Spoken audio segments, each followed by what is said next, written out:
को सत्यापित करेंगे। इसके लिए हम एक समकोण त्रिभुज ले रहे हैं ABC, जहाँ C पे थीटा कोण बन रहा है और B पे 90 अंश का कोण बन रहा है। थीटा के सामने वाला लंब होता है और जो भुजा झुकी हुई है उसको हम कर्ण कहते हैं, और जिस भुजा से कोण बना हुआ है उसको हम आधार कहते हैं। तो यहाँ पे देखिए हमको किसके लिए निकालना है, 90 अंश के लिए निकालना है। मतलब थीटा का मान हमारा कितना होना चाहिए, 90 अंश होना चाहिए। तो हम क्या करते हैं, सी बिंदु को धीरे धीरे खिसकाते जाते हैं और उसको बी के करीब लाते हैं, तभी तो इसका मान 90 अंश होगा।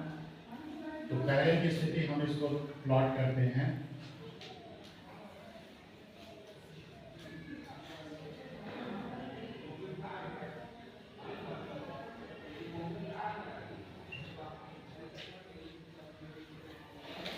ये पहले का स्थिति है। अब हम सी बिंदु को कहाँ लेके आ रहे हैं, बी तक लेके आ रहे हैं। तो इस तरीके से अगर हम देखें तो जैसे जैसे ये सी बिंदु बी के पास पहुंच रहा है तो कोण का मान देखिए आपको धीरे धीरे क्या हो रहा है, कोण का मान बढ़ता चला जा रहा है। जब ये बिंदु लगभग सी के पास पहुंच जाएगा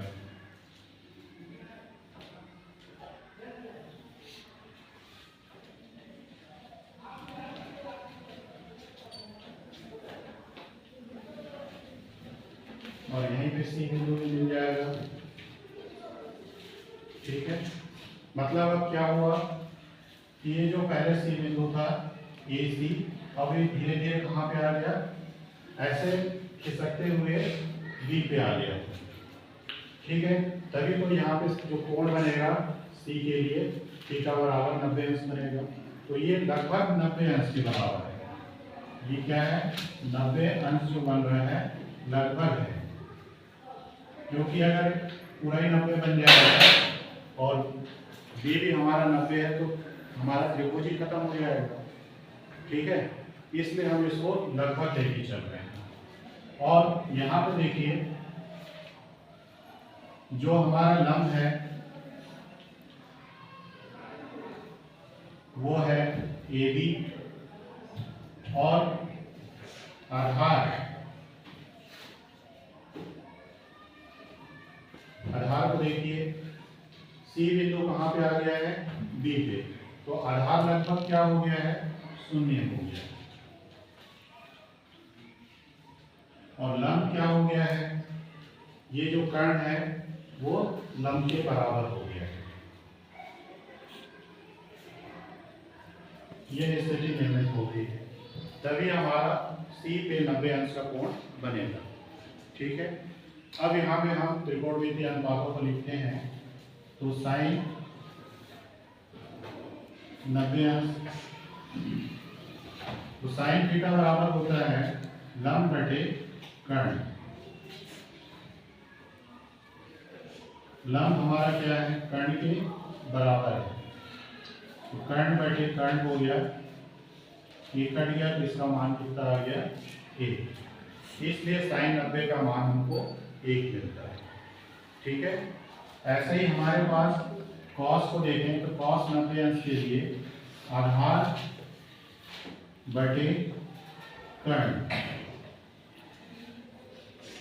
तो आधार यहाँ पे कितना है, लगभग 0 है, 0 बटे कर्ण,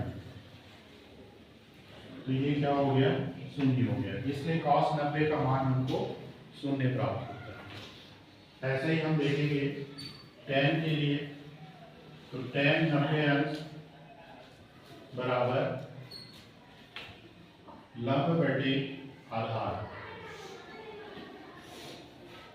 यहाँ पे आधार का मान क्या है, 0 है, तो लंब बटे 0 हो गया। ये फिर से क्या हो गया, अनिर्धारित हो गया, क्योंकि हम 0 से यहाँ पे भाग दे रहे हैं।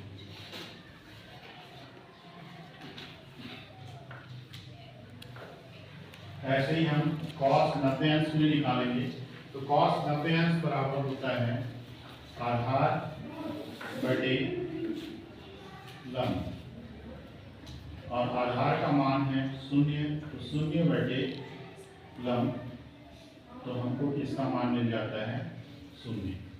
ऐसे ही हम अब सेक थीटा के लिए निकालेंगे। तो सेक 90 अंश के लिए देखें,